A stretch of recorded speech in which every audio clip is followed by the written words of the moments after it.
we are there. We are there, mate. Like, that was fucking cheers moment, Yeah, mate. mate. Right. How good is that? Thanks for having me, bro. No, man, my absolute pleasure. Yeah. Fucking hell, man. So we met. Fuck, I love this story, bro, because I reflect on it a lot. Just the moments of like growing up and going to the Oz Open back in the days as a little Trello. How old would it have been? Like 16? 17? Yeah, I reckon, How bro. old are you now? I'm 30. I just turned 30 in Okay, September so it would have been last half year. our age. Yeah, I'm 33, so 16 years ago, it would have been like 2009, 2008. Yeah, Marcos Baghdadis. Prime time. Prime time. And then we reconnected, what, maybe 10 years later? I reckon it was it Dennis's engagement when I was bartending? Is that where I reconnected with you? Cause that was the first time I remember kind of really seeing you again and going, fuck, I know you, man. We definitely saw each other there. Yeah. But you were also at a Nesties Yeah. in South Melbourne. Yeah, that's the one. I think that would have been before. Yeah, it was. I don't know if I saw you before that, and then I saw you at Rashid's. Yep. And I remember I saw on the name, it said Adam Pipakis. They misspelt it, right? Yeah. And I'm like, Adam Pipakis? Nah, man, like... See the fuck is Pipkis? Yeah, like, I reckon it's the guy I know, they've stuffed it up, and then you roll up, I'm like, I knew it! And then here you are, man. Yeah. And the story that we have is... Talk to me about it, man. Talk to me how similar it is. Yeah, it is. It's pretty crazy, man. The synchronicities and the relatability between, you know, our journeys. I think the most common thread is that we're both Hellenic heritage. We're both Greeks, but very proud Greeks at that. And I think, you know, on top of that, very good looking and handsome Greek boys too, you know? That's the jokes, yeah? So that was the first, obviously that's what connected us at the Oz Open, you know, being patriots for our countrymen. And then, you know, I think growing up in Greeks, we have these big personalities and we're obviously quite loud and drawn to each other. And we're both pocket rockets, bro. Maybe not back then so much. But nah, other than that, all jokes aside, bro, we both were electricians, both Yes. tradesmen, man. You know, yourself, you're in there for 10 years. As you said, I'm still a tradesman, still running my own business and operating as an electrician as well. So there's a similarity in our story there. And then obviously crazy about health and wellness, bro, and fitness, you know? Yeah. All things training, all things food, and growing up with similar belief systems around religion. So a lot of threads there to follow, man. Have I missed anything? Oh, we've both got fucking shaved skonaki. Yeah, we've both got shaved heads. I mean, there's probably there's a bigger list out there, but we'll keep the modesty here. You know? I won't brag too much, you know. Both incredible dancers. Unbelievable dancers, mate. Unbelievable. You know, when I make a clip, you got to send me a video if you're doing some of that hula shit. I've seen you do. Mate, yeah, with pleasure. Those body rolls, mate. Yeah, we've got to keep it PG rated for the fans, mate. When that camera goes off, it's going to be a disaster here. So what are you doing now, man? You're working as a Sparky. I've seen some of the stuff that you do online, helping out men. Just talk to me a little bit about exactly what that means and how you go about it, and perhaps what got you started in all that, man. Yeah, thanks, man, for your curiosity. So yeah, I obviously, other than being the electrician, man, I work and I run men's retreats. It's called the Warrior's Way. So I've been running that for 2 years now. Basically, we get out to the bush and it's obviously just men, blokes with penises. And, just to be clear. Just to be clear. And look, we curate an experience, man, where we are creating a space and an experience for men to, I guess, cultivate a deeper sense of self. We're creating a space for men to step into some challenge, to understand themselves better. There's so many moving parts to it, man. You know, it's to explore some of their stories and their belief systems, connect them to their mission and to a vision, to help cultivate some resilience, to help cultivate more emotional intelligence. And there's a variety of ways in which we go about that, man. So to simplify that and distill that, basically what we're there to do is build a brotherhood or a community of like-minded men who are committed to bettering themselves. And the knock-on effect to that is bettering the world, man, bettering the communities, treating our women better, etc., etc. You know, I'm big on balance and understanding polarity and energy. So I do believe that we have, you know, it's yin and yang, there's light and dark, there's masculine and feminine. And I believe that these dynamics and these energetics are at play within each person. So we go to work throughout the weekend of, I guess playing within both of those energies. There'll be a lot of meditation, stillness, and in terms of movement, there's a nice slow regenerative movement that we'll do, something you'd say more yin based, like a little bit slower, a little bit more like fluid. And then we'll also go into the yang stuff, which is all action based. We get into some wrestling, we do some resilience, some water carries, we make fire with our hands, primitive friction fire. So like I said, that's just kind of scratching the surface, bro, of some of the things that we do, but I'm sure that can paint a picture for the people out there that are curious around it. It sounds like, so it's more or less like a camping event in which you guys get out there and just connect with each other, no distractions. Correct. Within nature. Absolutely. Yep. A very honest and wholesome type of experience that has that masculine edge, but not in a boisterous, puff my chest out, I'm a sick cunt type of way. Is that about right? No, you hit the nail on the head, man. Absolutely. Like there's a lot of like healthy competition there. There's a lot of working together in a team, but like we're pushing each other to challenge ourselves. You know what I mean? To challenge our belief systems, to challenge those stories that make us feel unworthy. And you said it is a camping trip, so we're reconnecting with the elements. We're reconnecting with our essence as men. You know, when they come. We take all the contraband, bro. There's no cigarra, there's no coffee, there's no phones. We take no vapes. When they come, we take everything, man. We're here to work. We're here to actually go there, take all those vices away and not distract ourselves with these things.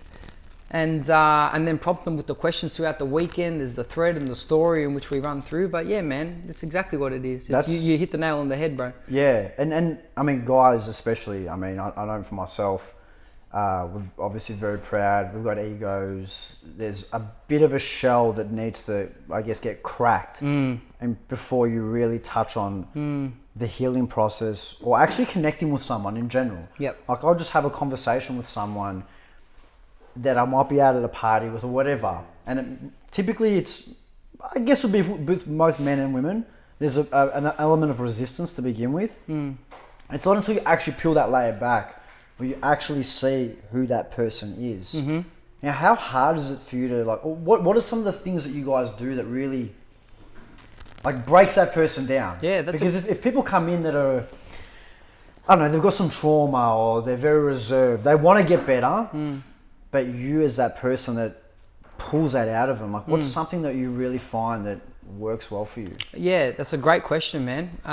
One of the main things that we'll do on that Friday night, so we run from Friday to Sunday, usually people will arrive, you know, from about 2 p.m. roughly on that Friday, whether it's a half day or after work, because we're only an hour and a half out of Melbourne. They'll come in, we break bread, bro. We eat together, and we do things called men's circles or sharing circles, right? We'll sit down around the fire, and we share stories, bro. And with people that have that kind of tough exterior or, you know, that shell that you speak about, there has to be a feeling of safety to let the guard down, So how do we cultivate that sense of safety? It's we lead by example. Me as a facilitator, I'm not going to sit there and tell you to open up if I'm not going to be willing to open up myself. We have a team there. There's, 5, 6 of us, depending on the numbers that come through the container. There's a number of us there that we're actively doing this work. We're actively unpacking our own story and going to work on ourselves to understand ourselves. And vulnerability is a superpower, in my opinion. So when we go in there, there will be men some men are willing and ready to share. They're coming there, they're ready. So they'll boom. You prompt them like, "What are you here for?" kind of thing. They're like, "I'm here, I'm ready." There's this big vulnerable share and story, right? Fantastic. Now for that person that's sitting there that's maybe feeling a little bit more reserved or resistant to sharing, and they've just heard this brother pour his heart out, share some tears, whatever it is, there's this invitation there to go there. And, you know, we have 3 pillars in which we stand by at the Warriors Way. It's truth, which I also translate into vulnerability, integrity, and accountability. They're the 3 things that we stand by, that are told and kept throughout the weekend. We keep coming back to those 3 power pillars, we call them. Truth, integrity, and accountability. And there's invitations, constant invitations for men to step up and step into that circle, reclaim a part of themselves, reclaim a story, you know what I mean? Through that, I think that's probably the biggest piece, man. It's getting up, doing the thing, being vulnerable, and then inviting them in to come and take up that space, you know? I think it's just becomes a culmination of the energy that's there. There's this big safety that's built and felt throughout. Some people won't share until the last day. Yeah, okay. But we coin it like we bleed together. Through that Saturday's the big day where that work takes place, and there's a lot of softening. There's a lot of softening as we go with the breath work and stuff like that. The way we curate the experience, we don't just ram them in there. Do you know what I mean? Up or piss or no lube, nothing. We're gentle. We're gentle. Of course. Eventually everybody gets their turn to speak and steps into the circle, and what an empowering and liberating experience for the men that do, you know, to be able to sit there, be heard, share a part of themselves that maybe they've never shared before, and not be told or tried to be fixed. We're not here to fix anyone, bro. We're just here to listen, you know? And I think that's a massive piece for us as men. We're not inherently great listeners. We're great doers. And you coming from a Greek family, we sit at the dinner table, the volume usually just gets higher. Because everyone's just trying to be heard. No one's actually listening. It's real. I know that was from my experience for sure. So for me, you know, coming from that kind of background, getting introduced, I guess is a good segue into how I got into the work. You know, having those sort of experiences, and it always felt like I didn't really was heard in my family dynamic. Knowing that things had to change, and I went to a men's circle, and it was like the format is like someone speaks, everybody else listens. You know, and it was like, it's intentional, bro. We're here to just listen. I was like, this was fucking foreign to me. You know what I mean? Like, I'll listen to my father. That's about it. Okay. You know what I mean? So listening to the brothers and whatever, and it was it was really powerful, man. I realized that there was a need for this, because I think a lot of men are afraid to speak because sometimes they're not heard. Men will speak, and then the men in the environment that are listening, or the brothers, will just tell them, or try and fix them, or tell them to do something, you know what I mean? I guess there's a time and place for that, but for the most part, sometimes I think we just need to be heard and not be told that you're doing something wrong, or you know what I mean? I mean, I resonate with that quite a bit. I think it's not only from my experience with, it's not more so that, I mean, from what I gather, some guys just don't even have anybody to talk to. Which is huge. So they don't even have ears to even be listened to hear whatever they want to say, let alone, you know, your environment was different. You had people there, but it was just like everyone just wants to voice themselves. Some guys just don't have a mate. They can go, Ella, I'm in this situation. I'm being vulnerable. They may have people that they deem that are close to them, but they can't actually be vulnerable with them. And then I argue, well, how close are these people to you? What is the premise of your relationship being built off? If you can't even go, bro, I'm stuffed, I need a place to sleep, I need $10, my missus broke up with me, I don't know what, you know, fill in the blank with whatever. They fail to have that. So what would be like, paint me the avatar of the person that would typically come to one of these Warriors Way sort of things? I guess there's a loneliness piece, that to what you're speaking to. They don't feel supported or feel like they have that person or community or environment where they can be vulnerable. So people that feel like, they're feeling a little bit alone and feel like they need support and help. There's people that just want to tap in and better themselves and join a community of like-minded brothers. It speaks to, people that want to curate and cultivate resilience. People that want to just better themselves on a psychological or personal development level, you know, because you're going to learn the tools to, hold space and listen, but you're also going to learn a little bit about resilience and doing some things that are uncomfortable, you know, which is something that I'm really going to work on in the role that I play in it.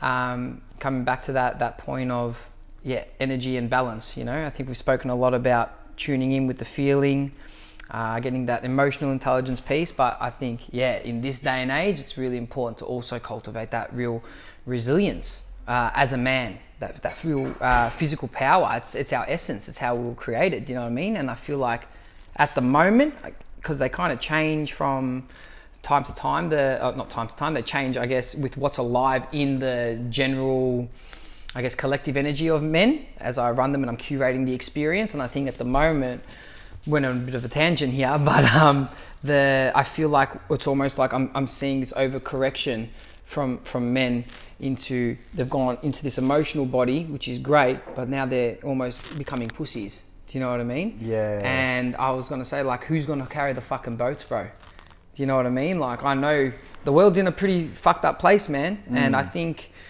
you know, I was guilty of it too, going and being a little bit like too emotional and feeling all these things. And especially now that my missus is pregnant, it was the ultimate test where I had to put my emotions aside and just do the thing that needed to be done, because that's what I had to do as a man. And we're just innately better at that, I feel. Do you know what I mean? We're better at, okay, like emotion, take a back seat, do the thing. We can address that later. Do you know? Yeah. And I think that's where, that's that resilience piece for me that I think is really, really important. So people that want to maybe cultivate a little bit more of that. But brotherhood, community, teamwork, people that want to build in that. Yeah, what you're saying is very true there. I mean, it's very good to have, I mean, I guess you can't really have mental resilience unless you do have a level of physical resilience. Yeah. Because through the pursuit of being physically strong, you've put yourself through stresses which are going to mentally strengthen you. Yep. You can't have one or the other, in my opinion. You can have strong men that are probably weak-minded, but I don't believe you can. I guess the pinnacle is to be both, and you need to be training under a lot of tension to be as strong as you can. Absolutely. But then through that, the byproduct is that mental resilience. Absolutely. Like, you know, I'm fighting, right? You're going to get stronger. Or I'm lifting a heavy weight. You're going to get stronger.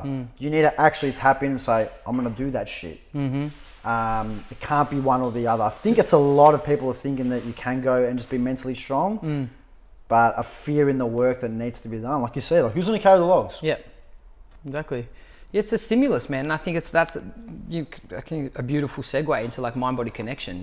Yeah. You know what I mean? Like what you're going to put the stimulus that you put in the physical through, the mind is going to feel that. You know what I mean? Putting yourself in those uncomfortable situations, which is what I'm speaking about. It's imperative, man, for us as men to do that. You know, it's the cliche saying of, you know, no growth happens when you're comfortable. You know what I mean? You got to get uncomfortable, and that's what these experiences are curated to do. Whether that's a psychological discomfort or it's a physical discomfort, you know, it's multifaceted. But absolutely, man, that's what we're there to do. We're there to make you uncomfortable. But in saying that, not to scare them off, we do have fun while we're doing it. You know. Okay. On the Saturday, it's the big day. Like, because we've got, like I said, Friday to Sunday. Saturday's the day where we go in and we really go hard on the psychosomatic side of things. You know what I mean? We unpack a lot of stories. We ask a lot of questions. We stress them in many different ways. But once, like, everybody has their process on that Saturday. And then after that, bro, the connection and now it's just buddy out, like we're camping. Do you know what I mean? And we eat the food, and that's the thing. I think that's what I really love about what we've created through this program, is that we're doing some serious work, but we get to just enjoy it after that kind of that big chunk on that Saturday is done. You know what I mean? And that can still be very, very enjoyable. But nonetheless, once it's done, it's like, like, let's play now. And there's like the love, the authenticity that's in the room, the vulnerability, it's just fucking palpable, bro. There's always a defining moment at every one. That's mad. At a Saturday when you're sitting in circle and you just look up, I'm looking around and everyone's just there, connected, engaged with each other. The hearts are open, the love is palpable. It's like, we're here, we're done. You know what I mean? Now let's just enjoy each other's company. You know what I mean? Yeah. Let's wrestle on Sunday. You know what I mean? I've met you, I've known you here now throughout this week, and I've seen you cry, we've bled together. Now let's meet physically. Do you know what I mean? And what a beautiful opportunity to do so. We've got this beautiful sand arena that we create.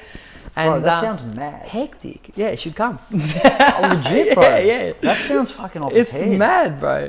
Like, that sounds like something that I haven't ever experienced before. Like, I've dabbled in some breath work and stuff like that, which is kind of taken me places to, you know, I've never been before. But very, like, surface level area sort of stuff. It's not like I really got a release or I shared moments with people that I didn't quite know, at least within the way I care about myself. I'm always around, like, my mates, but we're very open and honest with each other to the point where, like, people can see it from the outside and be like, that sounds pretty toxic. That word gets thrown around so often. Way too much. But that's, like, because that's what it is. We're real. We're like, no, mate, like, don't do that shit. Yep. I don't like you doing that because if you act that way, that's a representation of me. Because I'm mates with you and I don't want to be labelled and known to be known with you if you're doing that shit. Yeah, man. And we have these open conversations where, you know, if you're an outsider, like I said, looking into that or wanting to join it, you might be pushed away. I love where these conversations going, bro, because it's been something that's on my mind a lot, which is just like the standards that we set, not only for ourselves, but for our pareja and the brothers that are around us. Yeah, bro. Boys and girls, whatever. But like we're speaking about, you know, men's work basically at the moment, and I think it's really important, bro. There's like a judgment piece there or a standard, you know what I mean? And it's like, this is how we are. This is the standard that we set for ourselves. And it's like, if you're not gonna come with us in a sense, because that's it, we want to grow together. And I think it's kind of one of those, like you said, people can see it as toxic. Yeah. But it's like, nah, not really, man. Like, we're on this tangent and we're growing and we want to grow together. Yeah. Now, if you want to drop the ball and you want to do malaquias, then I don't want to be associated with that. Yeah. You know what I mean? Whether that's drinking, drugs, whatever, womanizing, being abusive, whatever it is, fill in the blanks. Yeah. Yeah, I don't want to be a part of it, man. Pull them up, fix your shit, or, you know, I don't want to be associated with you. Yeah. And I think that's a real, it's setting boundaries, bro, and it's holding yourself and those around you to a certain standard. Yeah. And I think it's just been an interesting journey for me because I've had falling out with mates, you know what I mean, over the last 5-6 years where I've been on this journey of self-development. And I have expectations of my friends in a sense. And I think it's just, yeah, it's an interesting one, man, because I expect certain things because I know how I'm going to show up for them. You know what I mean? Yeah.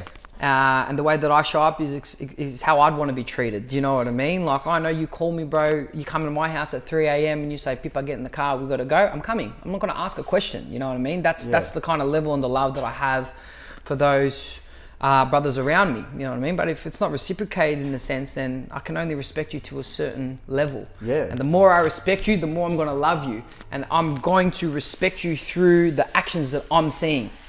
You know what I mean? I think, and that's the big thing, I guess, is what ties it in, where my mind's been at lately, is that respect is huge for me. And I feel like in this day and age, people just expect to be respected. But I think respect needs to be earned through your actions. It needs to be built over time. And I think, yeah, that's a really interesting point at the moment, especially with, you know, the shape of the world at the moment, certain things. You know, regarding genders and all that kind of stuff, and, you know, you got to respect me. Like, I'm not going to respect this lunacy in a sense of you saying, you know, you got a penis and you want me to call you a girl. Like, no, I'm not going to respect it. I can, you know what I mean? Oh, bro, straight out 100%, man. Yeah, it's an interesting time, bro. It really is, and I think that's something that I've been, going to. You know, been on my mind a fair bit around respect and being earned, and not just, you know, I'm not going to just respect some random malaka on the street. You know what I mean? I can be kind. It's different. Yeah. Yeah. Yeah, because some of the stuff that we do on Monday mornings at the beach. Seen it, yeah. Bare Minimum Club? The Bare Minimum Club. It's kind of like maybe a slice of what you do, right? But we're there every week, every Monday. No ifs, no buts. Public holiday, New Year's Day, Christmas, I don't give a fuck. You said you're gonna come, be a man of your word. Integrity. Don't just rock up though, rock up on time. Now, we started this, me and my Kubaro Jake, years ago during COVID. didn't have a place to train. I used to always go there back in the day with soccer. I used to do runs up and down. During COVID, like, we got a place, we're gonna go train now. And I'm kind of lost with the story. I was explaining to someone else about how we kind of molded into what it became, but we were only training there like in the afternoons. And then one day we're like, you know what, Malaka? Let's start going 6 a.m. Monday mornings. No ifs, no buts. And it was just me and Jake going. And then I called up another mate. And I was explaining to him, I was literally on the couch like this having a chat. I go, bro, I gotta go. I'm at his house on a Sunday night. I gotta go. I gotta go to the beach tomorrow morning at 6 a.m. He's like, what are you doing there? I go, we just go there because it's hard and we go run and we jump in the water. He's like, bro, I've been wanting to do that shit for ages. I just had no one to go with. I go, well, we'll see you tomorrow morning. Yeah. He came.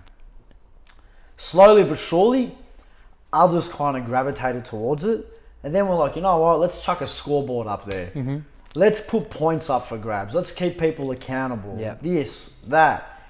And as a byproduct of that, I then in turn had to become someone that must have had to be there every single week. Mm-hmm. No ifs, no buts. Mm-hmm. Because I can't sit there and lead by example like you were saying, to someone who's late if I've slept in the week before. Mm-hmm.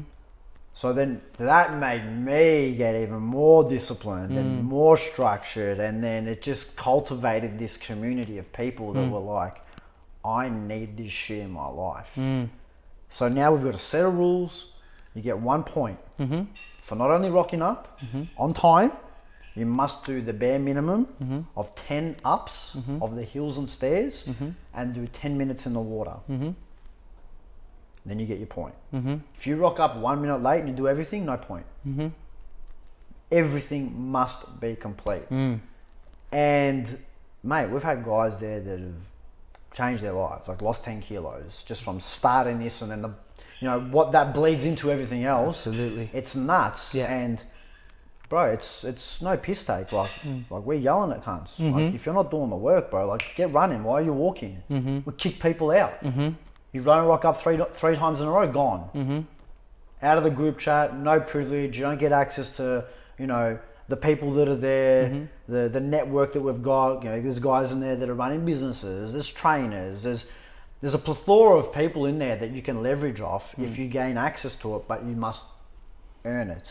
You must do the 6 in a row to grant the opportunity to come in, which we ask you. We get into a circle in the water. All right, mate, you've done your 6 in a row. Are you going to give us your word you're going to be here every week? Epic. That's mint. And he's like, I give you my word. We're almost like baptized. That's so mint. I love it, bro. That is like, and that's what it's about, right? Bro, we got guys driving from Templestowe. That's hectic. Every week, bro. That's unbelievable. Like, it's 45 minutes in the morning. It took me 50 minutes to get here today, You know and what I'm I'm not far saying? from Templestowe, you know what I mean? So, Far out.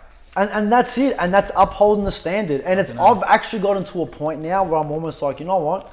If you've given me your word, you come in, and then you've come, and then you end up bitching it, that has just said enough to me. Like, I don't even want to be associated with you because that says more than you're not coming. I know what that means about everything in your life. Fucking. And I don't want that shit in my life.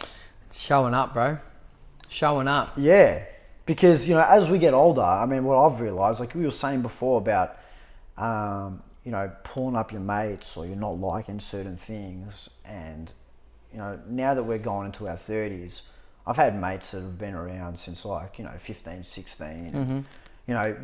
Who, I guess, how the relationship was harnessed back then was more, Malaka, you play soccer, you're Greek, hello there, we're mates, right? That's all it needed. Yep. You just needed like a very basic common connection to lay the foundations. Yep. But then as we get older, we think a little bit deeper. I'm not just friends with you because you're Greek, maybe we have other common interests, and we develop as men and we start maturing, and you might see through your mid-20s, you start maybe retracting away from these people because either you're doing something different, they're doing something different, and it takes a little bit more than just being Greek, or it takes a little bit more than just playing soccer for you to be friends. Your standards are now something else. And sometimes it can be pretty heartbreaking where you're like, fuck, like, I've known this guy for years, but he's just not on my wavelength anymore. I'm developed into someone else, and how he lives his life isn't what my standard is. I'm sorry, man, but you got to go. Not that I hate you, but I'm just not going to catch up with you as often as what I did when I was 20, 21. You know, now I've got my missus, you got your kid on the way. You know, I don't have time to just go for cafe this every Tuesday, Thursday, Friday night. Yeah. You know what I mean? I've got a bit of a structure. Yeah, man. And you're not going to fit into that, so then you're just going to see me when luck of the draw, man. Exactly. Yeah, I think, man, beautiful thread there. You know, one of the lessons for me lately is as we grow older, you know, understanding that time is the most valuable currency that we have. You know? So when you're noticing these shifts, transformations within yourself, and these people that aren't really, you know, coming along for the ride in a sense, and they want to catch up, and you're thinking, but why are we gonna, like, what's the intention here? Like, what are we doing? You know, like, are we growing together right now? Are we gonna go tipping at the gym?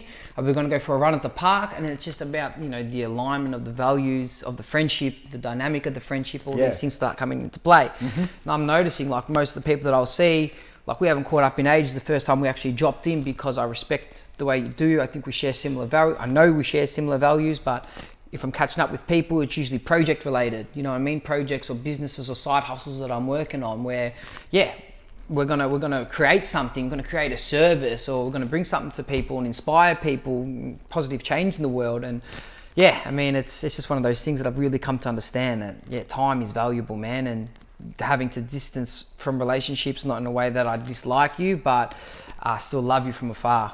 You know, I just gotta know that my time needs to be here, because this is where I'm going to grow. Absolutely. Like, I feel like I'm cultivating the best relationships right now. And that's because I'm looking at the world through a different lens. Definitely. And the connections that and obviously I'm very conscious of time. So who I actually sit and have time with, I make sure that Malaka, like, we're gonna actually full dive deep, and I'm gonna enjoy this moment. I don't have like hours on hours on hours. So when I've said yes to this, like, we enjoy that. Whereas back when I had more free time, I was just kind of trying to fill in the blanks out of pure boredom. Exactly. You know what I'm saying? And then that can, you know, lead to, you know, other vices and stuff like that on a detrimental level. But from talking just a relationship with humans level, you can just hang out with people just because you want to fill in the blanks. You know, I met one of my best mates only a couple of years ago. And I wouldn't have been able to even fathom that being possible. Because historically, I used to just think that, no, like, in order to be good friends, there must be years of foundations to be laid. Now, I'm not saying that's not important, but I think now as we get older, we can bypass that a lot. Because there's people I've known for 20 years. If I was to meet them tomorrow, I would never call them again. Ever. Brutal, but true. You know what I mean? Ever. Like, I only speak to you because I know you. But what you do, what you're about, who you are, does not resonate with me whatsoever. And again, it's not because I hate you. It's just, I'm here, you're there. And it's not saying that you may think the same about me. So... Yeah, and I think it's one of those things, you know, for people listening, it's not that we, and I think I can speak on behalf of both of us, that we perceive ourselves as above or below. No, you know what I mean? It's just the way that we're living our life, we're doing the things that we're doing, and it's not in alignment. Now, it's like, like the way that I love the way that I live. I love that I value health so much. I love training and, you know, the service and stuff like that. And I think it's a beautiful way to live, you know, that's why I'm doing it. But yeah, these people, you know, these old friendships, I mean, if they were to tip in on that, we'd be spending more time together. It's simple, you know what I mean? Like, I'm doing what I'm doing because that's just what I enjoy. Yeah, like I say all the time, you want to hang out with me, see you Monday morning. I'm there, the boys are there, that's us hanging out, man. You know, we're training, we're bettering ourselves. What better way to do it, man? You know what I mean? We're striving for betterness. That's where I'm at. Like, if you want to dive in on that, by all means, man, I'll see you there. We'll get along just fine. So, what are you doing now for training, man? Training at the moment, bro. My training is, I set a stand for myself, which is 3 days or nights, 3 sessions a week is the bare minimum. I cannot do anything less than that. Yeah, with me, I've always been really explorative with my training, man. But at the moment, I'm working on strength skills, which is pretty much a lower body day, and then I'll split 2 upper body days into skill work, strength skills. A little bit of so the lower body day is usually just the compounds and stuff like that, with some sprint work. So trap bar deadlifts, glute raises. Look, I don't want to go into too many specifics, but I'll do a nice big compound lower body day with some sprint work and plyo. And then my upper body strength training at the moment that I'm focusing on is one arm chin ups, handstand push ups, just like cleaning up that pattern and trying to get them a little bit nicer with more reps, more volume. And just basic well, not basic calisthenic skills, but advanced calisthenic skills. Yep. A lot of, and then another day will be, so that's the first 2 days. That third day will be a lot more of the functional kind of training, which is how I see it, as like cultivating balance and longevity. So really working on, you know, those the diagonal slings. We're working a lot of unilateral stuff. Basically trying to train in a way where I'm destabilizing my core a lot, so unilaterally pushing or pulling transverse motions across body. Hopefully this is making sense to the listeners out there. Just so I can really cultivate a strong core and healthy balance, you know what I mean? If I was to say around like inspiration through movement, I'd say functional patterns is a great way to kind of understand the modeling of the training. You know, trying to emulate the running, walking, throwing patterns. Working with things like the landmine, kettlebells. Like for me, I've been training now for about 7 years and being very explorative in that. So yeah, I love just keeping, I love variety, bro. You know what I mean? I love just like different stimulus to the body. Maybe I'll do like 8 weeks of just like throwing in some kettlebells. I'll do 8 weeks of landmines, you know. A lot of resistance band work and whatnot. So yeah, without going into too many specifics, there's the kind of things that I'm working with at the moment. And another thing with my training is the rhythmic side of things. Like dance is a big part of me, of my training. So, you know, putting on some tunes, bro, and I groove, bro. You know what I mean? That for me, it's an expressive piece, but it's movement. I wouldn't call it really training, but it is a big part of my movement practice. How I like to kind of like separate, or how I say, divvy up my, I guess, health routine is from the Paul Chek 4 Doctors. So he breaks it up into Dr. Diet, which is all about my nutrition, Dr. Quiet, which is all my introspective practices, which is like journaling, meditation, all that kind of stuff. Then you got your Dr. Movement, which is in that there's like yin and yang practice as well. So there's yin movement, which is kind of like qigong or tai chi or some sort of like slow spinal articulation movements. And then you've got your yang stuff, which is all like your heavy lifting, compound, explosive stuff. And then there's the Dr. Happy, which is all about connecting to the joy and the happiness, you know? So that's how I kind of, divvy up life in general, you know what I mean? And how I can go to work on balancing those things out. I feel like if they're all in check, then you're on path for a good life. Fuck, I really like that, man. Yeah, it just simplifies it, bro. Do you know what I mean? Because it can be, really complex. So you got Dr. Diet, Dr. Quiet, Dr. Movement, Dr. Happy. You know what I mean? That's it. Go to work on those 3 things, those 4 things, and how they're working for you. It's an amazing way to simplify and live life. Yeah, I think the training thing is, it's an interesting one, because as we get older, or whatever, you know, kind of stage of life you're at, I think I look at it more so like not really training, more like movement. And I try to apply movement every single day as a way of harnessing the best version of myself.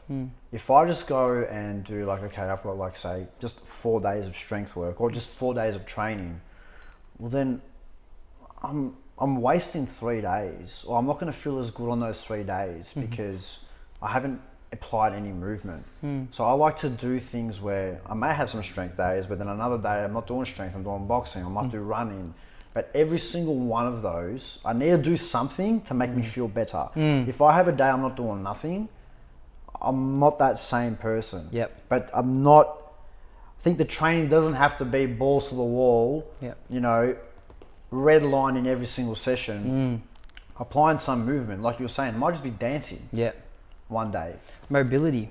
It's a big one. I didn't mention that before, but yeah, going to work on, I guess dropping it a little bit deeper into that movement aspect, man. It's like, Yeah, I've never been a gym bro. Never been someone who's, I mean, gym bros for me, you know, your push pull legs kind of routine, and just really linear lines. You know what I mean? It's all kind of just up and down. It doesn't really emulate the functional day-to-day movement patterns of the human. Bro. Of bending and twisting, especially as a tradie, getting up on ladders in these awkward positions, kicking a footy, being athletic. They're the things that fucking G me up. You know what I mean? I always try and like formulate my training around if I was like a primitive man and I needed to go hunt for a fucking animal. Do you know what I mean? Like I want to have a tank. I want to be able to run.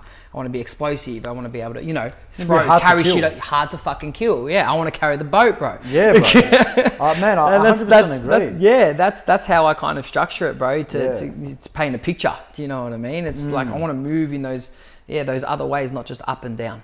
Yeah, I think a lot of people dip their feet in the realm of training through that gym bro thing, or it's almost like the default. Because every guy that I speak to that is an athlete, main problem, hey bro, I'm going to the gym, but all I'm doing is bodybuilding, and I know this isn't good for my, you know, my athleticism, joints, but I just don't know what else to do. Yeah, that's like my default, and that is just something that people, they go to the gym or they associate gym with like chest day or this and that, and I can understand that because you know I was at that stage once, but obviously as you know dive deeper down it, you maneuver into different things. But not until I actually started boxing is when I really realized how much of a waste of time all of that is. Because it literally means jack shit. Yeah, you know, it's your movement, your patterns, bro. You know what I mean? Yeah, it honestly is like, not shitting on them, like they obviously work hard. Yeah. To attain what they do, bodybuilders, all that, powerlifters, there's a lot of work goes into it. At the end of the day, it's discipline, and they've got to work at their craft for years on end, eat right, this, that, and the other. Respect. But practicality,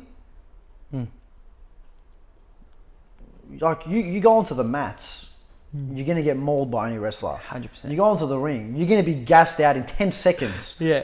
Like you're strong enough to knock someone out. Yeah. But you've got zero idea how to throw that punch. 100%. Like zero idea.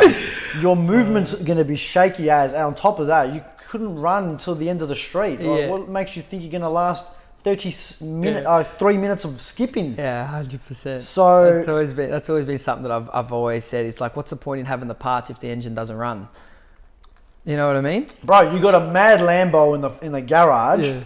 But you can't reverse it out into the street. Yeah. That's literally it. That's exactly it. What's the point? Yeah. You know what I'm saying? Yeah, I fully get it, man. And that's something for me. I've always loved that. Being a footy player, I played footy, 10, 12 years, whatever it is. Always been a very, you'd say, decent runner. I wouldn't call myself elite, but pretty fit bloke. And it's a different kind of rush, bro, having that sort of fitness. Do you know what I mean? Like, it's fitness. It's like there's looking strong and aesthetic and the bodybuilding, like I said, full respect to them, but no functionality, bro, or practicality. And something that's like I've never really connected with, you know what I mean? Look, I'd love to be, maybe 8-10 kilos heavier, a little bit more ripped, a little bit more muscular, you know what I mean? But my functionality, I'd still want to maintain that level of functionality that I have. But the big misconception is that, see, how do I word this, bro? I mean, we'll talk athletes for an example. With the amount of training that they do and the amount of stimulus they put on their body, firstly through their sport, and then if they're doing like strength and conditioning on the side as well, like the guys will be training 5 to 6 days pretty intensely per week. Now, so long as you clean your diet up, you're going to have a phenomenal physique. Absolutely, yeah. Phenomenal. And I think a physique in which the human body should actually look like. Because at the end of the day, if you're a blown up bodybuilder, you're really just a shredded obese man. That's really it. Like your functionality is that of someone who's obese. You can't run upstairs, you struggle to get up, you can't put on shirts, you go into, you're shopping at particular places where, larger people would be. You just diced. That's really it. Yep. So athletes or people that train, calisthenics and stuff like that, they clean up their diet. they've got enough stimulus from their training. You're going to look amazing. Absolutely. They're going to look amazing. You don't have to have like these 50, 80 charms to... I mean, no one actually gives a fuck about that. No one gives a fuck. Other than the blokes. Other than the blokes. Bro, That's exactly it. Straight out. You tell me a girl that's looking at him going, fuck, you know what I They mean? don't care. Yeah. Unless she's jabbing her ass. Exactly. You know what I'm saying? Yeah, At the end of the exactly. day, like, she's probably got a dick anyway as well, so she may as well be a guy. Yeah, probably pump and test anyway. Yeah, man. It's crazy, bro. Yeah, it is. Yeah, I agree, man. I've always been definitely more connected to an athletic body than a bodybuilder's body for sure. Yeah, 100%, man. Yeah. So talk to me about your journey through spirituality, because you touched on that you had just bought the same book in which I just purchased, the Orthodox Study Bible, and you've been dabbling in on that. Yeah. Obviously, you're Greek. Yep. So, you know, you would have dabbled into church, this, that, Definitely. baptized, all that sort of stuff. You just got made a kubado. I did. So, how are you looking at that, man? Talk me through it. Thanks, man. Good question. Spirituality, the great mystery, bro. The great mystery. These conversations, I mean, they're kind of things that you can just go in for hours and hours and hours, bro, and you come out with the same level of understanding, because I think it gets to a point where it's like there's just a great mystery, man, and I love it. I love diverging on the topic and going there. But at the end of the day, there's one thing for sure that I do know, and it's that no one knows. You know? Yeah. So, my journey with spirituality, as you mentioned, growing up Greek Orthodox, doing the church, doing the Easter thing. I still remember vividly carrying the epitapho, man. I remember jumping in Rye with you a couple times, I reckon, for the cross. I just did it in Port Melbourne this year. I swear you won once. No? Nah. Nah, fuck. It must have been someone that looked I've had mates that have won it multiple times. But I remember carrying the epitapho on Easter, and there's a little bit of ignorance as a child of not really understanding the story of like, what am I doing here? Do you know what I mean? I could feel that it was a you know, special and sacred occasion, and why we gather in the house of God. And that's why I've decided to pick up the study Bible and start to really educate myself and understand it and formulate my own thoughts and understanding. Right for me? Yeah, like I do believe it's right. I think there's obviously parts that I definitely got to go to work on and unpack a little bit deeper. Yeah. But I think the story of Jesus Christ and the Orthodox faith is beautiful for the values that it shares or invites those who follow the faith into. Do you know what I mean? But yeah, I mean, I've had many of conversations with my old man around spirituality, around energy, because that's what I feel like everything is energy, and that's what it comes down to. And there's this, like, I'm a bit of a nerd. I wouldn't say, you know, I'm well versed in science and quantum physics, but that is where spirituality meets religion, right? Great movie that I watched recently was Oppenheimer, which is they're all quantum physicists and they build the atomic bomb, the nuclear bombs and shit like that. And it's all like the study of energy, bro. And from my understanding, basically, man, it gets to a point where you can see all these atoms vibrating against each other, because everything is vibrating. We can just perceive it as physical and tangible, but at the end of the day, there's space between, everything's vibrating. And that space between, they just cannot measure it. That's the mystery, bro. That's like, you know, figuring out what God is. Do you know? So I think it's a really, beautiful topic of conversation, I guess. It can go whichever way we like it, whether we're going to life after death or, you know, what I believe God is. But it's a beautiful journey that I'm enjoying just being a part of. Do you know what I mean? I feel, you know, in a conscious level, like in an energetic conscious level, that I feel connected to everything. And there's this like human brain that comes into it, which is like the judgment and the ego. You know what I mean? That actually causes a separation between us and that, right? But at the end of the day, it's just like, it's just a fucking journey of like conditioning and unlearning and trying to come to this place of unconditional love, which is what I believe that Jesus Christ embodied in his journey and his time here on earth, which was the Son of God. You know, like that whole story, I know I'm just fucking going crazy here, but like, you know, the story of Jesus Christ getting pinned up on that cross and crucified by the Romans and still sending them love and saying that they don't understand and not judging them. I couldn't imagine myself being up on the cross and doing that, bro. Do you know what I mean? I would be cursing those cunts. You know what I mean? Bro, I know. And then, you know, so that's like, he embodied leadership. He was like the way. Follow me and I'll show you the way. So I look at this man and the way that he conducted himself through his journey and his time here on earth, speaking his truth, being kind and compassionate and loving and strong in his mind and his beliefs and faithful to God. There's so much beauty in all of that, man. Do you know what I mean? I'd love to try and live my life like that man did, in a sense. Absolutely. So yeah, I don't know. I'll pause it there because I've been talking for a while. But well, I was gonna like flick it back because I think the whole religious spirituality thing, I think, is very important for a variety of factors. Because firstly, it gives us a good understanding of, you know, how to live our life, modeling off, you know, Jesus. There are certain rules through the books that we need to, well, not need to, you can do whatever the hell you want, but that put us on a path, you know, like a disciplinary act. You know, are we going to be tempted by everything that throws in our face? Yeah, it's like a path of righteousness, in a sense. Yeah, like how strong are you as a man if anything gets offered to you and you just go, yep, no problem. Yep. How can you lead a relationship? How can you lead your family? How can you lead a group of men?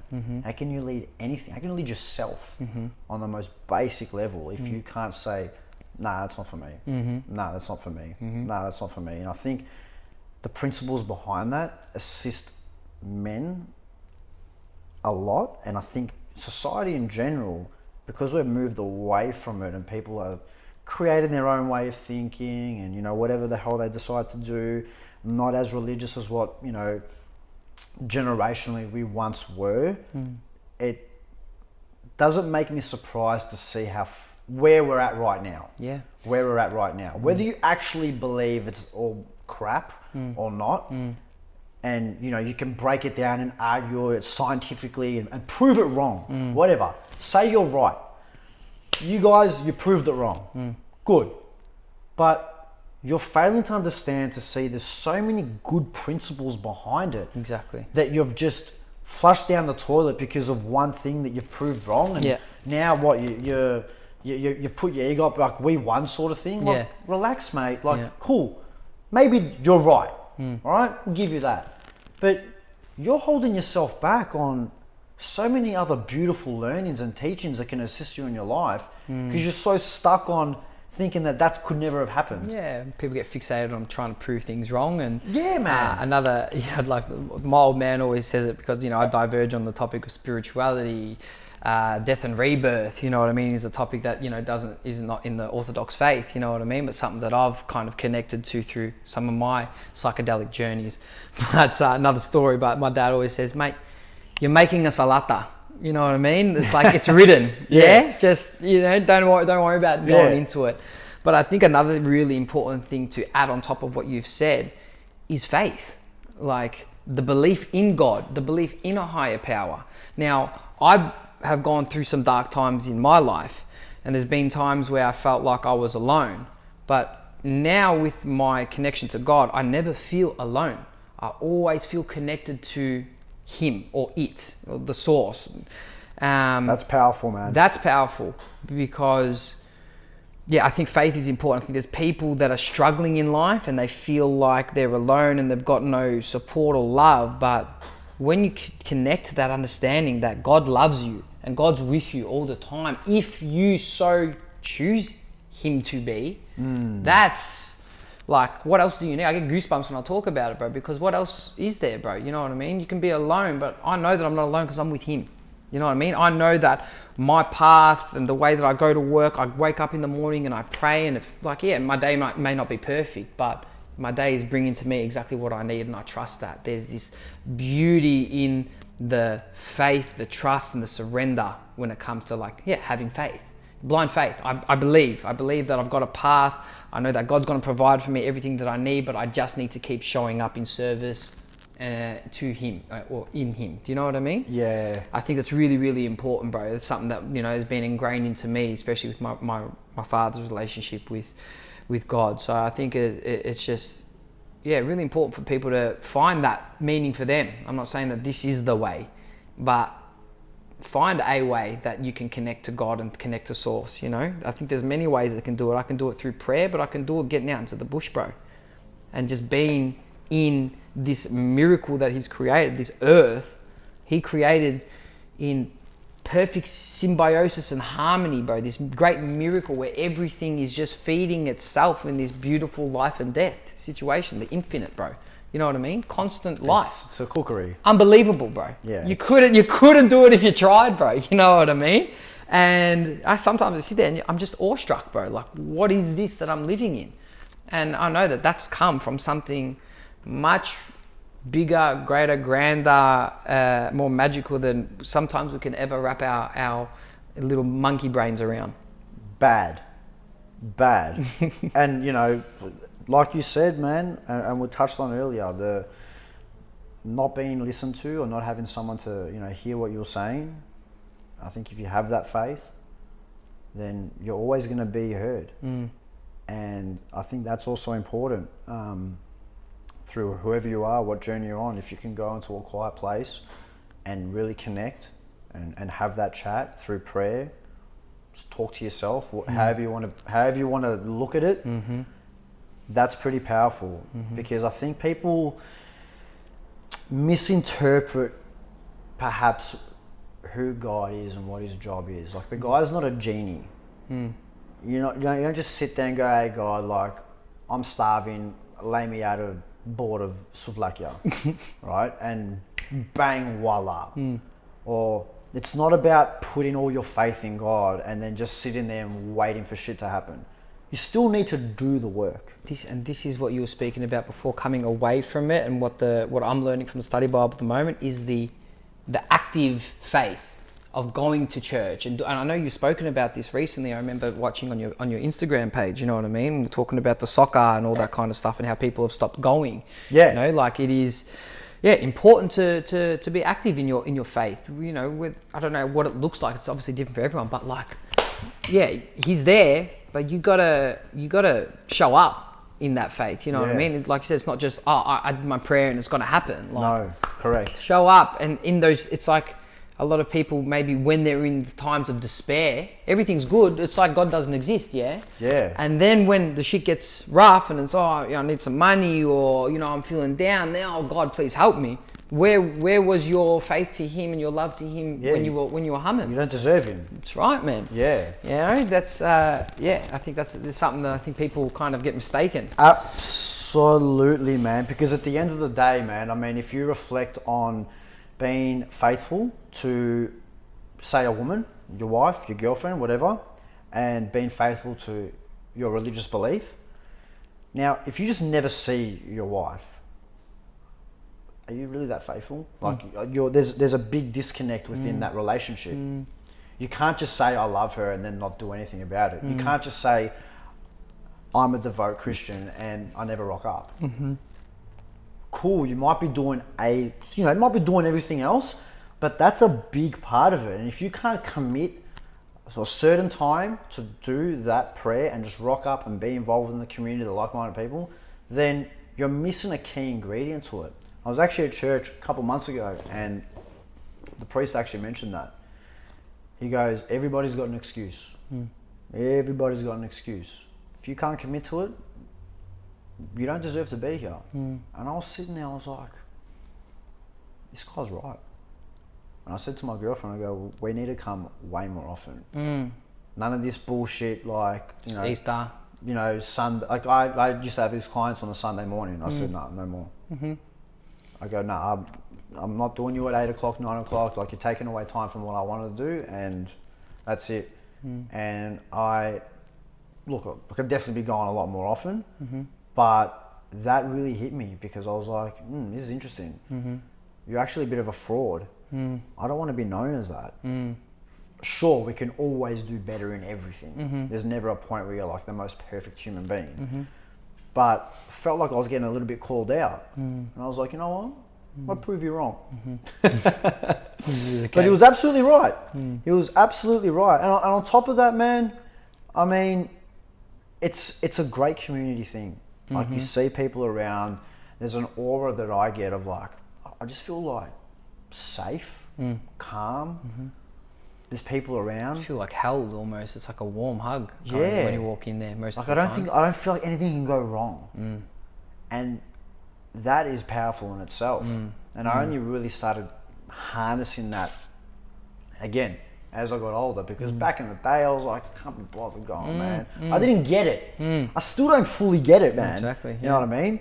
I'll be saying the same thing in 10 years time, but I guess every year I'll get closer and closer and closer. Yep. But relationships that I've harnessed in my life have had the foundation built off that belief system. Yeah. And that has also like doubled down on it, because like now, you know, us being Uncle Bado to our, you know, those families, you're now connected on a whole different level. Absolutely. It's like now you're like spiritually tied in. Now you've got a reason to like almost devote more energy into them a little bit more. You know, now with the girl that I'm currently in a relationship with, like she's a very devout Christian, and because she is, I am now in, like my connection with her is deeper than with any other girl that I've ever dated in my life, because we have that foundation. And when we go to church together, it's like, I can't even explain it, bro. It just feels right. And because she is understanding of it and she's very devout to it, she just upholds herself to a certain level, and that is something that I find very admirable. I look at that, I'm like, that's the woman that I want to mother my children, because she goes by those principles, The morality, and those principles are going to bring great people into this world. Because who comes out of church wanting to kill people? You know what I mean? Not the Orthodox church. That man. actually are proper like into it. Yeah, You know what I mean? They're all good people, man. They are. They're good people. And there's just that feeling like, I'm like, man, we're connecting like a connection I've never had before. And then with Michael Buddy, it's like, well, bro, like I baptized your son. Like this is huge. Spiritual connection, bro. It's massive. And that's something about like, it's beautiful that you brought up your partner as well, because, you know, talk about marriage. For me, like, you know, getting married in the house of God is the sacred union. This union between two people getting married under the Lord's, you know, in the Lord's house. It's like, it's just this beautiful intertwining of two becoming one, you know what I mean? And in the energetic sense of like a man and a woman complementing each other to become complete in this union, bro. It's like, it's powerful, bro, and it's crazy. It blows my mind these days. Like, you're looking at the divorce rate is through the roof, man. And I look, and it's like people are just getting married for the sake of getting married. Like, it's lost its fucking sacredness. That is a sacred ceremony, man. Especially, you know, doing it in the house of God, and you know, it's just like, it's a beautiful thing, man. And I think it's really lost its magic because of just, I guess, day and age that we live in. You know, people just not taking it as serious as it once was. You know, 100%. I think a lot of our older generations, man, they committed. When they did that, they're like, we're in. You know what I mean? Hard times, people are like, I'm done these days. You know what I mean? Yeah. They fucking commit for the most part. I'm generally speaking here, obviously. No, you know what I mean? no doubt. But I mean, it's no coincidence that they were more connected to their religion as well. Yep. I mean, there's obviously other factors that we can go into that, you know, were detrimental to that. But, you know, we can't sit here and say, oh, it's just a coincidence that these guys were more tied to their religion and they just somehow were, you know, not divorcing. That's just the way it was, because they actually understood what the sacrament of marriage was. It's almost like a spiritual contract in a sense. Do you know what I mean? They got it. They were like, you know what, this is it. There was, you know, repercussions to us splitting. You know, drop here. You know, you don't want to be that person. This, that, and the other. So they devoted themselves to each other, and they actually meant it. Absolutely. Not just, we're just gonna get married and woo, this is the thing to do, and okay, like the next step. I would even argue that unless you actually are you know, I would argue that if you were to compare two different couples, one fully spiritually connected, the other not, I would say that the love and bond that they have together would outmuscle that tenfold. Purely because of their complete understanding. They won't run to maybe another partner after a breakup, they'll run to God. And that is powerful in itself. Rather than, you know, looking for that, what's the exit? It's, you know, hang on, how are we going to fix this? Like, let's work this. Because we understand what this means for each other under the eyes. Like, we're not going to take the piss out of him. And waste his time. I think there's, I agree with you tenfold on that. I guess what's coming through for me is I guess the, how what's the word I'm looking for? The slight kind of issue that I've seen with people of faith, where they will go to God to try and sort their issues out. And not take full accountability and responsibility, understanding that we are created in His image. So we also have the power to pull ourselves out of the dirt. It's not go there, pray, and then, you know, you get out of the shit. I think there's still, it's like a dance of this act. You got to take action, but you also receive at the same time. Do you know what I mean? It's not a genie, bro. It's also, exactly what you said before. And I think I see that. It's like kind of like a shadow side where people are just going to go, oh, you know, help. You know what I mean? But they're not going to actually take any action on their own accord to fucking fix their shit. Do you know what I mean? And I see that often, you know what I mean? There's an issue and it's like, oh, either avoid the conversation or the conflict or whatever because, you know, I'm going to go to church, it's going to be all good. No, it's not. You know what I mean? You still got to fucking act, take action, do the thing. You know what I mean? Absolutely. He will provide, but you've got to take steps towards Him. Every step you take towards Him, I feel like He takes 3 towards you. Do you know what I mean?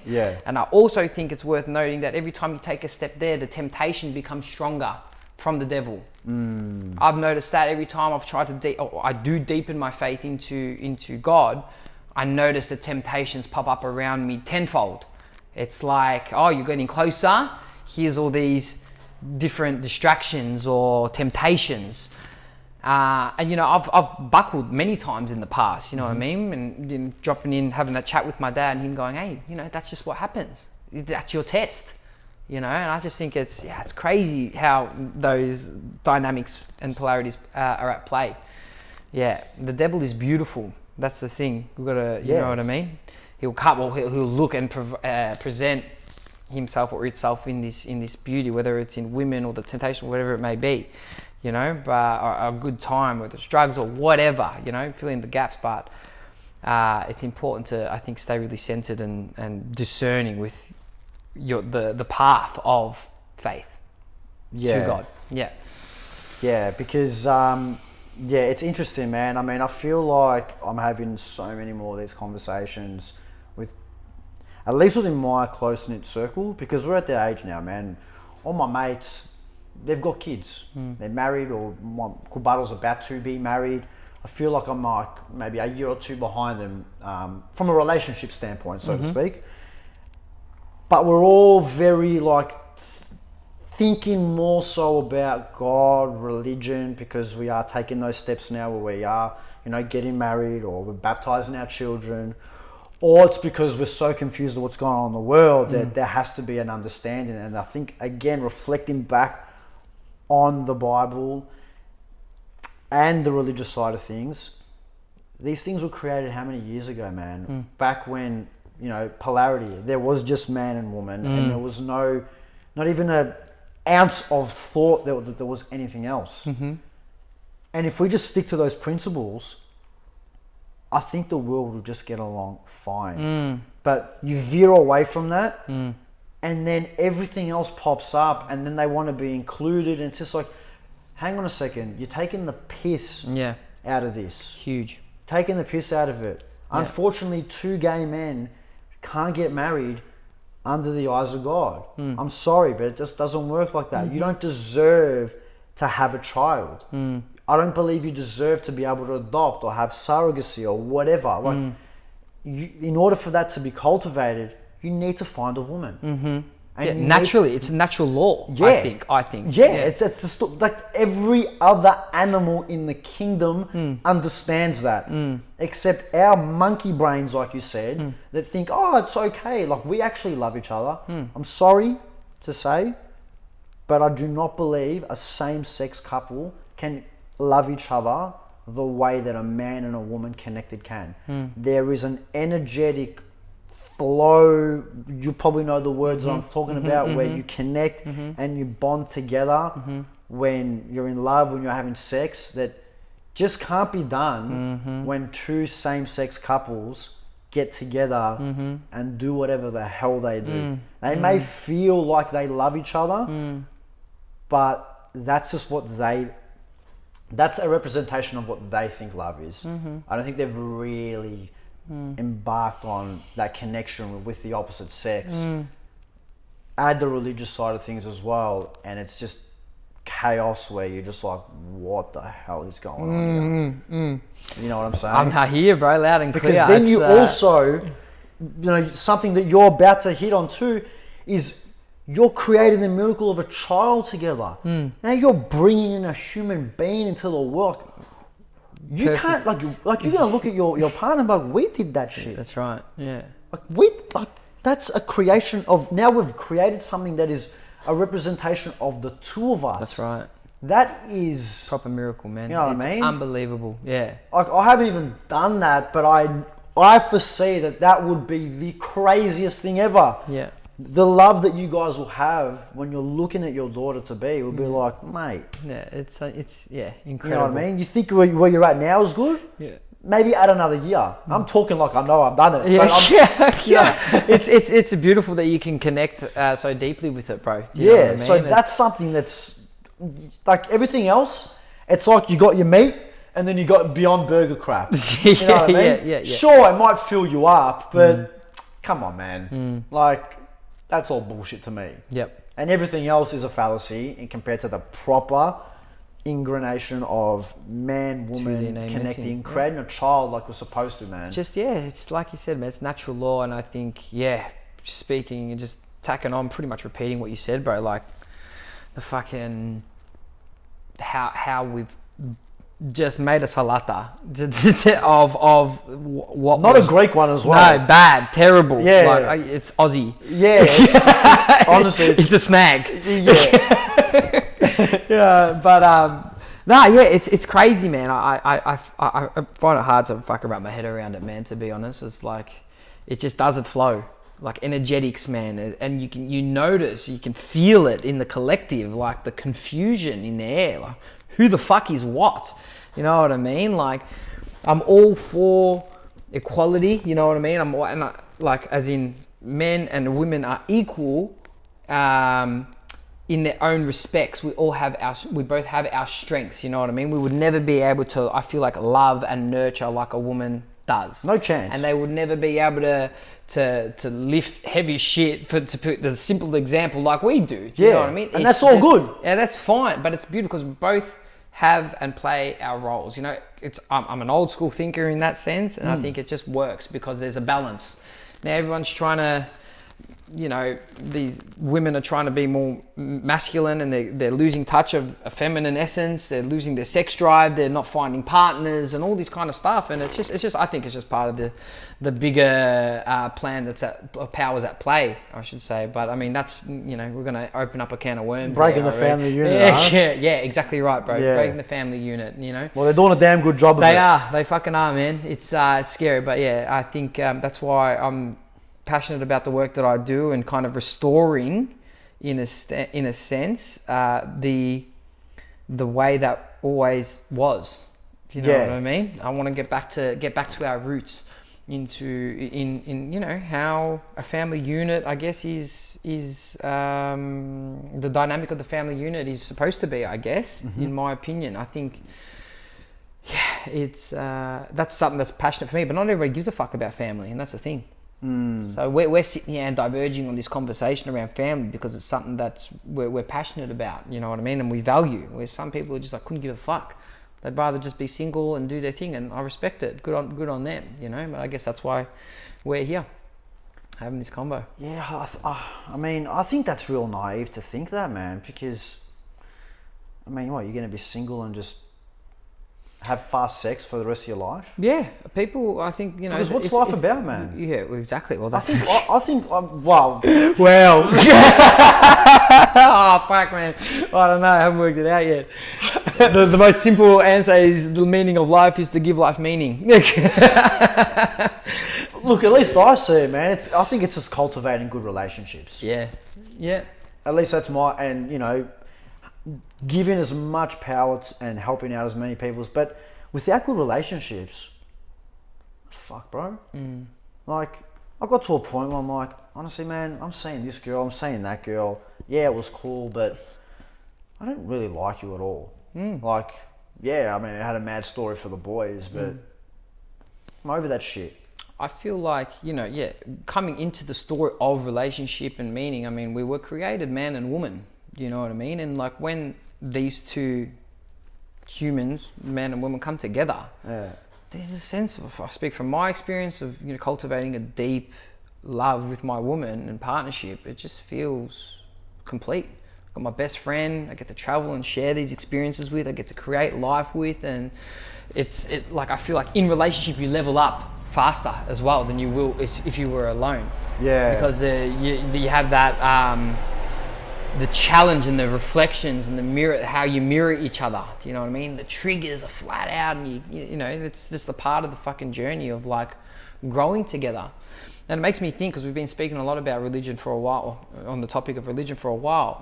The one thing that it kind of icks me a little bit around the books that have been written is there's not a lot of scripture written about Mary Magdalene, who walked with Jesus, who was his partner through the whole journey, man. She was there. She was the one that saw him, the resurrection. She was chosen to see that and witness that. Do you know what I mean? Yeah. But what do we know about her, man? She's actually been erased from a lot of the scriptures, and it's my partner does a lot of work within the feminine empowerment space. You know what I mean? Empowering women on an energetic level. You know, and there's a beautiful story about Mary Magdalene that has been erased. And you know, to anyone listening out there that's curious about looking into it, I think it's worth looking into, man. Because yeah, I think does your partner model things that? Definitely, yeah. And I think that's the dynamic that we're talking about. We're talking about a divine man and a divine woman, right? So I'm curious about your partner's work, because I know where the answer was going, and because I know how you are and how you're structured, but I want you to explain. I want to hear from your words. She's empowering women. Now, different people can give different answers to what empowerment of a woman is. What does she do to empower these women? I think... because you know what I'm saying. Yeah, I understand what you're saying. I think from me, like, power comes from confidence. It's like, I think there's the overarching of like, I know who I am piece, you know what I mean? And I think she educates women on the deep, like really embracing that deep emotive parts of them and the feeling, like the deep feeling. The way that she loves me is obviously just, she's super nurturing and caring and supportive and all the beautiful things that a good partner is to me. But I think a big part of women, that how she liberates them, is through sensuality. Now, it's not sexuality, it's different, but it's sensuality. It's the way that she teaches them to move and to breathe, and through that process they cultivate this beautiful confidence of like an expression, you know what I mean, to take up space. Now, I think through a lot of cultures, like, and generally women have been suppressed for a long time, you know? So basically what she's, and how she's educating them is to feel confident and feel sexy, do you know what I mean? And be comfortable and confident in their skin to express themselves. Because for me, express like what I find attractive in a woman is when she's confident, not in a promiscuous, over the top way, you know what I mean? But just confident, knows who she is, knows that she can take up space and move her body and be beautiful. And I find that really, really attractive in a woman. Do you know what I mean? And there's a lot of women that play it small, I feel, and they're not like willing to go there, because I feel like that stuff translates into your intimacy physical in a bedroom. Do you know what I mean? I feel. Yeah. And I'm not to say that go out, they can do whatever they want. I'm not saying to go out there and flaunt your stuff, you know what I mean? But know that you've cultivated that energy within you. You know what I mean? I think that's, is that making sense to you? So Yeah. she's educating them to feel empowered through their deep feeling and allowing that feeling to actually move through their body. It's like a dance. Mm-hmm. It's like very like kind of serpent, sexy energy that she works with, and yeah, it's fucking hot. Yeah, yeah, because and I think intimacy for me, like sex, is really important. You know what I mean? Sharing beautiful physical intimacy, the energetics and the dynamics that we were talking about behind that, it comes. Like each person has to cultivate that. Do you know what I mean? That it's a feeling, bro. It's your senses.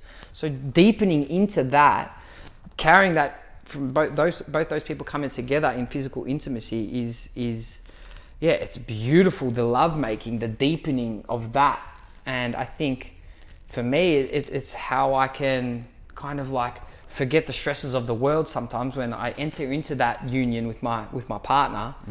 Oh my God, it's like recharge of the batteries. Do you know what I mean? Like, I mean, sex is a whole nother topic that we can go down, you know, of the sacredness of intimacy, not like you were saying, just the quick fucks that you can go and share a story with the boys, but that deep physical intimacy that you share with someone that you love, I think is so important to carry us from a male perspective through to those days where we're faced with constant challenge through the stresses of our jobs or providing for our family or whatever it may be. It's that beautiful reset to come home to something like that. And I think, yeah, to tie it back into what she's doing, she's, I guess, she's not like a sex coach or anything like that, but she's empowering women to really express and feel their power that is their sensuality. Yeah. That's, you know what, man? I try to describe things in other ways other than sick and mad because they're just like my go-to things. Yeah. Man, I can't think of a word other than that's sick. Yeah. It's mean. Because it's honestly, bro, it's a beautiful thing, and I think a lot of people are very disconnected with, you know, what you and your partner are doing is amazing, because guys and girls need that shit. Yeah. Because people are lost. They just get into relationships. They do this. They don't really know who they are. They aren't confident in themselves, and they're looking for someone else to raise them, when I think you should already be at a certain level before you start looking for that love. Because if you're not confident within yourself, then you're eventually going to get found out. Yep.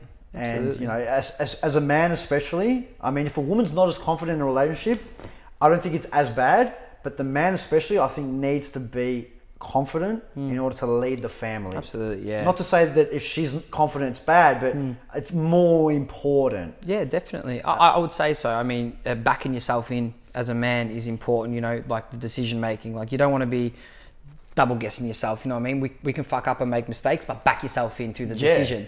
And in saying that, but also one of the things that's really important is like listening to your woman's intuition. That's their gift, yeah? Their ability to actually like download the information. That's their channel, bro. That's a woman's a fucking portal, bro. Do you know what I mean? We're the doers. We action, bro. That's a man. A woman is like the feeling, yeah? So many times I'll talk to her intuition is spot on. I'll be saying, like, this is what I... Same. You know what I mean? That's what we should do. But I always check in. She's like, how about we, you know, what do you think about this? And we have that conversation. Bro, 9 times out of 10, I'm like, that's exactly what we need to do. You know what I mean? Like, let me action that for you. You know what I mean? I love that. And the beautiful segue, I hope this is still recording, man, because it's an epic chat. But let me check it for a sec. Yeah, we're still pumping. Fucking mint. The beautiful thing, and which me and my missus, before she fell pregnant, and obviously we needed to allow that its space and time. But intimacy is the buzzword, but intimacy is what I feel like everyone is craving at the moment, yeah? And how I describe intimacy is the understanding of two people understanding each other. So, for example, I know who I am, Yoshi knows who she is, yeah? I can communicate to Yoshi, this is who I am, this is what I love, etc., etc. She says to me, this is who I am, this is what I love. Now we share intimacy. Why? Because we understand each other. That's what intimate space is in the non-physical aspect. You know what I mean? The understanding of two people. Now we understand each other, we share a beautiful intimacy. And then that translates, like you said, this is the confidence thing that you were talking about. So it's like, I go to work on myself, I know who I am. You go to work on yourself, you know who you are. We talk about that, we meet, fuck man, I get it, I get you, I'm intimate with you, yeah? But then that translates over into the bedroom. What do you desire in the bedroom, bro? Do you know what I mean? What are your kinks? What are your needs? What are your desires? Talk about that, then cultivate that sort of intimacy in the bedroom, and it's crazy, you know what I mean? How many couples are out there having those conversations? It's almost like it's taboo, you know what I mean? Like, yeah, most definitely. Yeah, so I mean, I think that's you know, tying back into what I was saying before around like, yeah, and the beautiful segue into the intimacy, you know what I mean? Like fucking communicate with each other, understand each other, make that a priority, because that is where you share, great intimacy. So these guys and girls that come to see you and Yoshi, are they more of in relationships or most of them single? Look, it's pretty even it's split. Not, it's not more on one side or the other? No, we have, not really. I think there's people that come that are in relationships and end up not being in relationships. Do you know what I mean? Okay. Because there's a lot of, when you start opening up this can of worms, and you start going, hey, you know, I want to take this seriously. This is not just a surface relationship. I want to share intimacy with you. And I start going, hey man, like, what do you want? Who are you? Yada, yada, yada. I start asking those questions, and then you're like, oh, I don't know. You're not willing to go there. No, I'm going to walk. I'm going to find someone who's willing to go there and meet me there. Do you know what I mean? Yeah, okay. So, not really a clear-cut answer on like... Okay, you know, the reason why I asked was because if you guys are diving down like that intimacy sector, well, if the guys are single or the women are single, I'd say mostly guys, because most guys struggle to get sex in comparison to women. No doubt. So then intimacy for them would be, I don't even think they'd be thinking about it. It's been like, I just want to get a girl. I've even thought about intimacy. I'm not at that level yet. Where that's why I was asking, are they in relationships? If they are in relationships and maybe their sex life isn't to what it needs to be, then they'd be seeking that intimacy type of sector. But a lot of guys probably just struggle getting girls to begin with.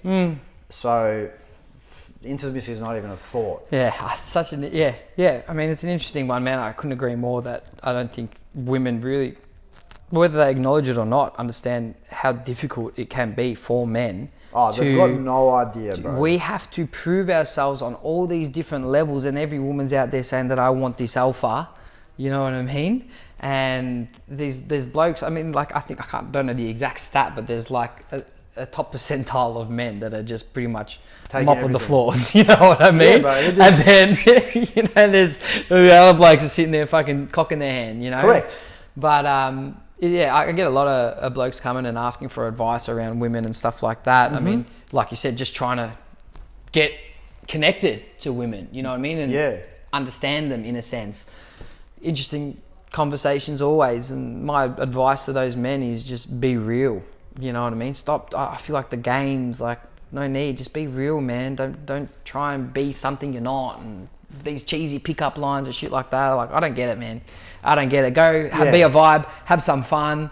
You know what I mean? Yeah. Be honest. See a beautiful girl, walk up to her and say, "Hello, my name is. I think you're." You know what I mean? Like, you're gorgeous, kind of thing. If she doesn't, who gives a fuck if she doesn't want to partake? You know what I mean? But like, just be real and be honest. Yeah. You know, I mean, for me, it was, I don't know, we're handsome. Maybe it was a little bit easier for us, but yeah, I don't know. But even still, I mean, you still, see, the thing is, bro, and this is like, being handsome is not enough for a man. Like, that is, you need a lot more. You need charisma. Yeah. You need to be able to be, you need to be confident. You need to have logistics. You need to know the spots. You need to know how to take care of girls, really. Like, just need to just show up.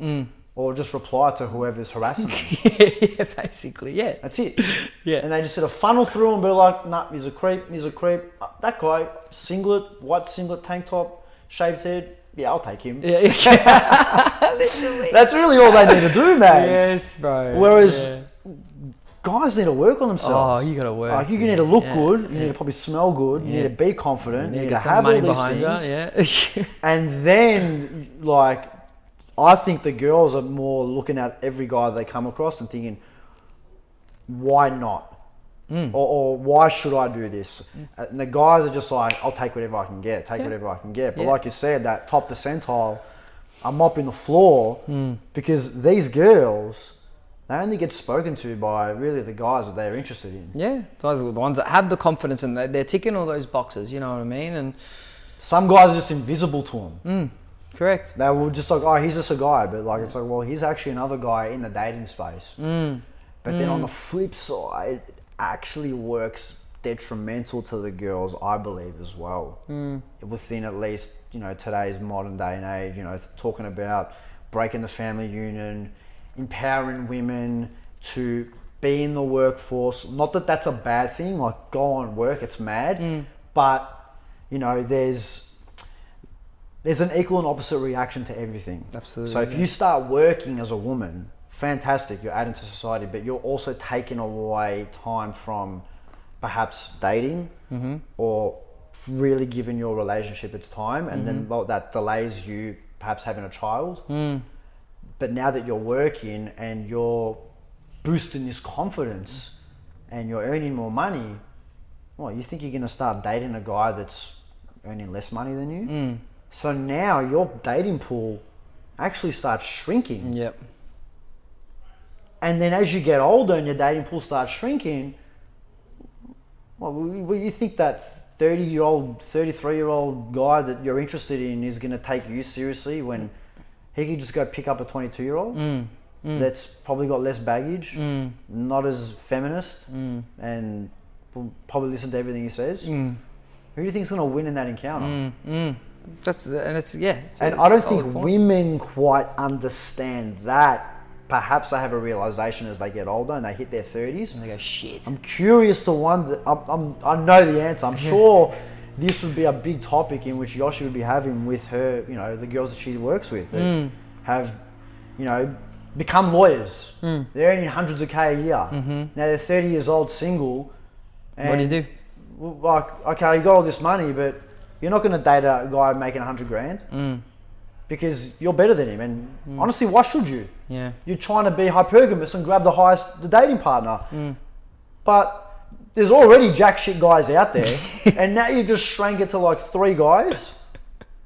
Yeah. Forget it. Yeah, man. Forget it, man. Look, I like, to be honest, we're both, still what I would consider as fresh in the space. Do you know what I mean? Like, a lot of the work we did over the last, 6 years of my life, 7 years of my life was embodied experience. Do you know what I mean? Which is super important. Yeah, I think the most important thing, we touched on it before, and now it's like, okay, I feel confident enough that I've got knowledge and skills and wisdom to share with people in these spaces as does Yoshi. Well, Yoshi moved here 6 years ago from Japan, not speaking English. Yeah. Wow.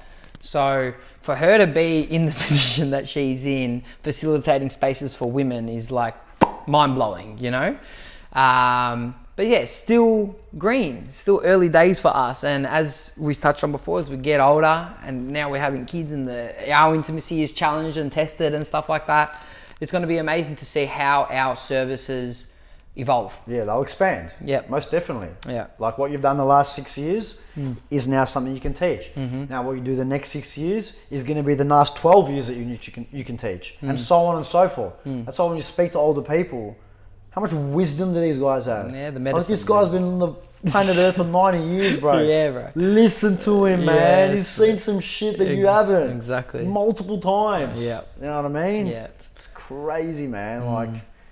Like the evolution of life, the mystery of not knowing what's going on, the journey, spirituality, this, that, trying to figure it out. I think that's the most beautiful thing about it. I don't know what tomorrow's going to bring. No, it does, man. So you try live in the moment as much as you can. I know we get caught up in a lot of crap, But I think that's what comes down to, you know, having that time, Dr. Quiet, Yeah. like you were saying, you know, it's beautifully said, man. keep yourself connected, practice some gratitude. If it's prayer, whatever you do, I'm not trying to like push anything on you, but having those moments where you can just be like, Bro, what you're saying right now is like, for me, the ultimate, the key. You know, if there was one piece of advice I share to myself and to every person on this living earth, it would be to cultivate more presence in your life. And presence, it's like, what the fuck is that? You know, I'm talking like full in your body. Maybe not, some people have experienced, some haven't.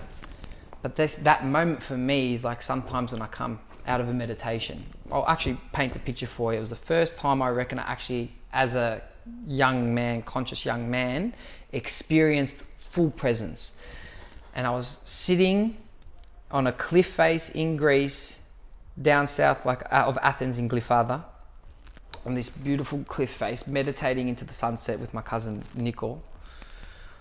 And I was going through a really rough time in my life, and I'm meditating. I just opened my eyes, and the sunset was there, and the birds were chirping, the waves I could hear, the breeze on my skin, the smell of the salt in the air. My whole body was there, all my senses. So my sight, my smell, my hearing, my taste, like everything was there.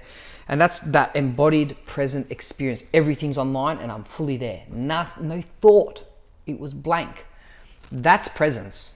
Those moments where you're sitting there and you're just looking and there's nothing but the moment. And I feel like that is the gift of life. That presence. Full stop.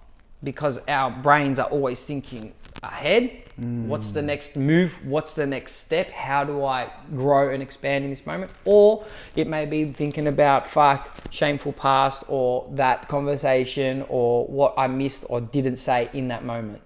Where in fact, all that is real is the moment in which we are in. Full stop.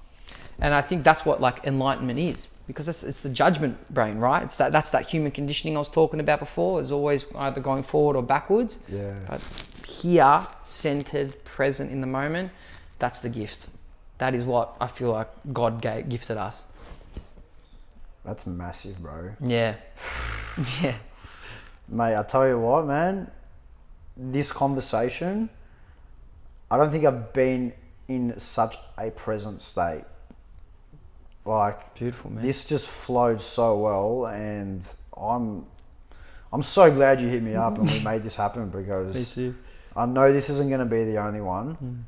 As your journey evolves, as my journey evolves, I think we just need to constantly reconnect, have chats, train, do manly shit, do some, you know, feminine shit, and be in touch with our emotions as well, because it's important. It is. It's important. We can't just be, you know, aggro alphas. Amen. But I mean, it's beautiful, man. I've actually really enjoyed this conversation. I have, coming out of this, man, I feel like I've learnt a lot. It's beautiful, man. And I think tomorrow and even tonight, I'm gonna just listen over that.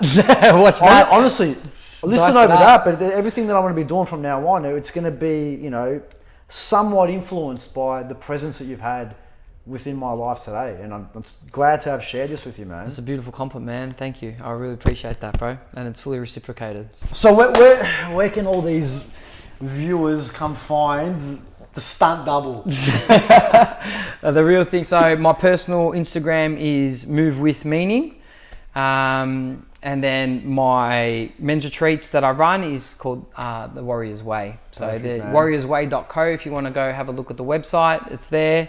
Our next one is running from March 14th to the 16th. So we've got a couple months, and yeah, it's shaping up to be a real good one, man. We're really excited to bring the next iteration of it. That's awesome, man. Yeah. Awesome, man. Make those men strong. Yeah. Let us lead the world. And that's it, brother. Good stuff, man. Thank you, bro.